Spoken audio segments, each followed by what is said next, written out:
Governor Moore has called on President Trump to come to Baltimore City in person and see firsthand how Maryland has made progress in the fight against violent crime. Statistics from city police show as of Friday, Baltimore had 89 homicides since January 1st. President Trump, in a post on his Truth social media site, suggested deploying, quote, the troops to the city and suggested withholding federal funds for the Key Bridge rebuild project. As we've been following, President Trump has deployed the National Guard to Washington, D.C. and federalized D.C. Metro Police.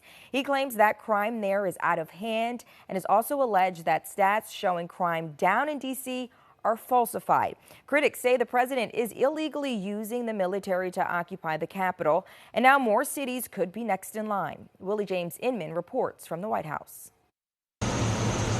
President Trump glanced at paperwork as he arrived this morning at his golf course in Sterling, Virginia. He was active online this Sunday, questioning if Maryland Democratic Governor Wes Moore lied about getting a Bronze Star and threatening to rethink his decision to fund the rebuilding of Key Bridge, as well as offering to send federal troops to Baltimore to clean up crime. Moore said Sunday on CBS's Face the Nation he's deeply opposed to the president's deployment of National Guard troops in Washington, D.C. It's unconstitutional. It's a direct violation of the 10th Amendment. And for a party that talks about state rights, it's amazing how they're having such a big government approach in the way they're conducting public safety. Last week, President Trump floated the possibility of sending troops to other large cities, including Chicago and New York, a plan the state's Republican Representative Mike Lawler supports. I'd rather all of the above.